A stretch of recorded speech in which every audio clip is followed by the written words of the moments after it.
យ៉ាងហោចណាស់មានជនជាតិប៉ាឡេស្ទីន54នាក់ត្រូវបានសម្លាប់នៅក្នុងការវាយប្រហារតាមផ្លូវអាកាសចំនួន2លើកដាច់ដោយឡែកពីគ្នា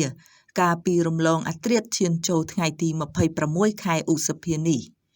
ការវាយប្រហារមួយក្នុងចំណោមការវាយប្រហារ2លើកនេះបានត្រូវចំសាលារៀនមួយកន្លែងដែលជាជម្រករបស់ក្រុមគ្រួសារដែលគ្មានផ្ទះសម្បែងស្ថិតនៅភាគកណ្ដាលទីក្រុងកាហ្សាយោងតាមសេចក្តីរាយការណ៍របស់សារព័ត៌មាន BBC នៅរសៀលថ្ងៃទី26ខែឧសភាបានឲ្យដឹងថាសាលារៀន Fahmy Al-Jarqawi នៅទីក្រុងកាហ្សាជាកន្លែងជ្រកកោនរបស់ពលរដ្ឋរាប់រយនាក់ដែលចាកចោលផ្ទះសម្បែងហើយនៅពេលនេះបានរងនៅការវាយប្រហារពីកងទ័ពអ៊ីស្រាអែលយ៉ាងធ្ងន់ធ្ងរអ្នកនាំពាក្យរបស់ក្រុមការងារសង្គ្រោះជនស៊ីវិលដែលគ្រប់គ្រងដោយក្រុមហាម៉ាស់នៅតំបន់កាហ្សាបានអះអាងថាសាកសពចំនួន20នាក់រួមទាំងកុមារផងនោះត្រូវបានគេកាយយកចេញពីគំនរបាក់បែកហើយភាគច្រើននៅក្នុងចំណោមនោះរងការឆេះរលាកធ្ងន់ធ្ងរបន្ទាប់ពីមានអគ្គិភ័យឆាបឆេះនៅបន្ទប់រៀនចំនួន2ដែលគេយកមកប្រើប្រាស់ធ្វើជាបន្ទប់ស្នាក់នៅកងទ័ពអ៊ីស្រាអែលបានអះអាងថាខ្លួនគ្រាន់តែផ្ដោតគោលដៅទៅលើទីតាំងរបស់ក្រុមហាម៉ាស់និងក្រុមសកម្មប្រយុទ្ធជីហាតអ៊ីស្លាមតែប៉ុណ្ណោះកងទ័ពអ៊ីស្រាអែលបានអះអាងបន្ថែមទៀតថាតំបន់នោះកំពុងត្រូវបានប្រើប្រាស់ដោយក្រុមភេរវករដែលមានគម្រោងវាយប្រហារមកលើជនស៊ីវិលអ៊ីស្រាអែលនិងកងទ័ពអ៊ីស្រាអែលកងទ័ពអ៊ីស្រាអែលបានចោទប្រកាន់ក្រុមហាម៉ាស់ថាបានប្រើប្រាស់ប្រជាពលរដ្ឋនៅក្នុងតំបន់កាហ្សាធ្វើជាខែលការពារពួកគេរ៉ាមីរ៉ាហ្វិកជាប្រជាពលរដ្ឋម្នាក់រស់នៅទល់មុខសាលារៀននោះបានប្រាប់សារព័ត៌មាន BBC ថាអណ្ដាតភ្លើងបានឆាបឆេះគ្រប់កន្លែងទាំងអស់ហើយលោកបានឃើញនៅសាកសពឆេះខ្លោចនៅលើដីហើយថាកូនប្រុសរបស់លោកបានដួលសន្លប់នៅពេលឃើញទស្សនវិជ្ជាដ៏គួរឲ្យរន្ធត់បែបនេះវីដេអូដែលគេបានចែករំលែកតាមអនឡាញបានបង្ហាញពីអគ្គិភ័យឆាបឆេះយ៉ាងសន្ធោសន្ធៅដោយបំផ្លាញផ្នែកជាច្រើននៃសាលារៀននេះវីដេអូដដែលនេះក៏បានបង្ហាញពីរូបភាពជនរងគ្រោះឆេះរលាកធ្ងន់ធ្ងររួមទាំងកុមារនិងអ្នករស់រានមានជីវិតដែលរងរបួសធ្ងន់ធ្ងរសេចក្តីរាយការណ៍របស់បណ្ដាញសារព័ត៌មានក្នុងស្រុកបានអះអាងថានៅក្នុងចំណោមអ្នកស្លាប់នោះមានលោកមូហាម៉ាត់អាល់កាស៊ីប្រធានផ្នែកស៊ើបអង្កេតសម្រាប់ប៉ូលីសហាម៉ាស់នៅភាគខាងជើងទីក្រុងកាហ្សារួមទាំងប្រពន្ធនិងកូនរបស់គាត់ផងដែរនៅក្នុងករណីដាច់ដោយឡែកមួយទៀតការវាយប្រហារនៅតាមផ្លូវអាកាសទៅលើផ្ទះមួយខ្នងនៅភាគខាងជើងទីក្រុងកាហ្សាបានសម្លាប់មនុស្ស19នាក់នេះបើយោងតាមលោកវិជ្ជបណ្ឌិត Fadel El-Naim ជាប្រធានមន្ទីរពេទ្យ Al-Ali យោធាអ៊ីស្រាអែលមិនបានធ្វើការអត្ថាធិប្បាយទៅលើអ្វីដែលជាគោលដៅនៃការវាយប្រហាររបស់ខ្លួននៅឡើយទេការវាយប្រហារទាំងពីរលើកនេះគឺជាផ្នែកមួយនៃប្រតិបត្តិការវាយប្រហារទ្រង់ទ្រាយធំមួយរបស់កងទ័ពអ៊ីស្រាអែលដែលកាន់តែរាលដាលនៅតំបន់ភាគខាងជើង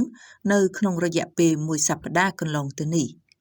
កងទ័ពអ៊ីស្រាអែលបានអះអាងថាខ្លួនបានវាយប្រហារចំគោលដៅចំនួន200កន្លែងនៅទូទាំងទីក្រុងកាហ្សាខណៈបន្តប្រតិបត្តិការប្រឆាំងនឹងអ្វីដែលខ្លួនហៅថាជាអង្គការភេរវកម្មកាលពីថ្ងៃសុក្រកងទ័ពអ៊ីស្រាអែលបានវាយប្រហារតាមផ្លូវអាកាសទៅលើផ្ទះរបស់វិជ្ជបណ្ឌិតជនជាតិប៉ាឡេស្ទីនម្នាក់នៅទីក្រុងកាហ្សាបណ្ដាលឲ្យមនុស្ស9នាក់ស្លាប់ហើយនៅក្នុងចំណោមនោះក៏មានកូនរបស់ពួកគេផងដែរកូនប្រុសអាយុ11ឆ្នាំនិងស្វាមីរបស់លោកស្រីបានរងរបួសធ្ងន់កងទ័ពអ៊ីស្រាអែលបាននិយាយថាឧបទ្ទវហេតុនេះកំពុងស្ថិតនៅក្រោមការត្រួតពិនិត្យ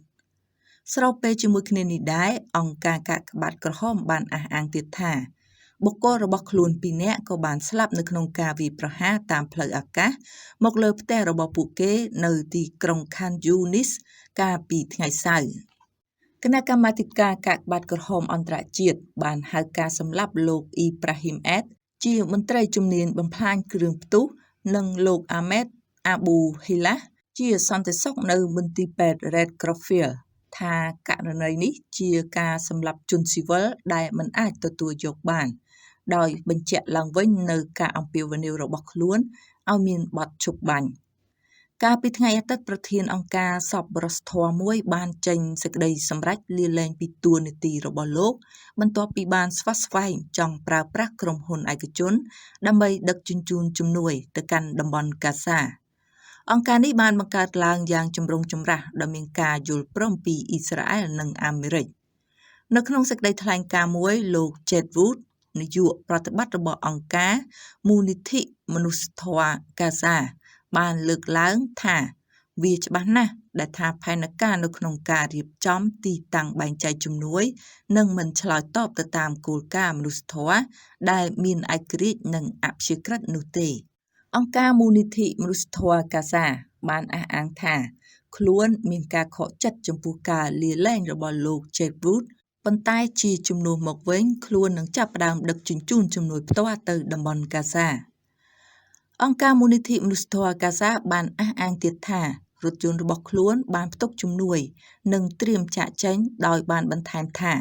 ប្រតិបត្តិការផ្ដល់ជំនួយថ្មីនឹងទៅដល់ដៃប្រជាពលរដ្ឋប៉ាឡេស្ទីនជាង1លាននាក់ត្រឹមដំណាច់សប្តាហ៍នេះហើយថាខ្លួនមានគម្រោងធ្វើឲ្យបានឆាប់ជាងនេះដើម្បីជួយដល់ពលរដ្ឋទាំងអស់នៅប៉ុន្មានសប្តាហ៍ខាងមុខប្រទេសអ៊ីស្រាអែលបានបិទច្រកចូលទៅកាន់ទីក្រុងកាហ្សាទាំងស្រុងកាលពីថ្ងៃទី2ខែមីនាដែលមានរយៈពេល11សប្តាហ៍ប៉ុន្តែបានសម្រេចអនុញ្ញាតឲ្យមានការនាំចូលនៅជំនួយមួយចំនួនទៅកាន់តំបន់កាហ្សាដោយមានការរឹតបន្តឹងចំពេលដែលមានការព្រមាននិងការមិនសប្បាយចិត្តកាន់តែខ្លាំងពីអន្តរជាតិអ៊ីស្រាអែលបានអះអាងកាលពីថ្ងៃសៅរ៍ថារថយន្តដឹកជំនួយចំនួន388គ្រឿងបានចូលមកដល់ទីក្រុងកាហ្សាចាប់តាំងពីថ្ងៃច័ន្ទគណៈអង្គការសហប្រជាជាតិលើកឡើងថានៅត្រូវការជំនួយច្រើនទៀតដែលចន្លោះពី500ទៅ600រថយន្តក្នុងមួយថ្ងៃស្របពេលជាមួយគ្នានេះដែរមានប្រទេសនិងអង្គការចំនួន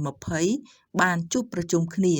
នៅទីក្រុងម៉ាឌ្រីតកាលពីថ្ងៃអាទិត្យដើម្បីពិភាក្សាបញ្ចប់សង្គ្រាមនៅតំបន់កាហ្សាលោក José Manuel Albares រដ្ឋមន្ត្រីក្រសួងការបរទេសអេស្ប៉ាញបានអំពាវនាវឲ្យមានការហាមឃាត់ការផ្ដល់អាវុធទៅអ៊ីស្រាអែលប្រសិនបើប្រទេសអ៊ីស្រាអែលមិនបញ្ឈប់ការវាយប្រហារទេនោះអ៊ីស្រាអែលបានបើកយុទ្ធនាការវាយប្រហារនៅតំបន់កាហ្សាដើម្បីឆ្លើយតបទៅនឹងការវាយប្រហារឆ្លងកាត់ព្រំដែនរបស់ក្រុមហាម៉ាស់កាលពីថ្ងៃទី7ខែតុលាឆ្នាំ2023ដែលការវាយប្រហារនេះបានសម្លាប់មនុស្សប្រហែល1200នាក់និង251នាក់ផ្សេងទៀតត្រូវបានចាប់ជាចំណាប់ខ្មាំងយ៉ាងហោចណាស់មនុស្ស53939នាក់រួមទាំងកុមារយ៉ាងហោចណាស់16500នាក់បានស្លាប់នៅក្នុងតំបន់កាហ្សាចាប់តាំងពីមានការប្រយុទ្ធគ្នាមក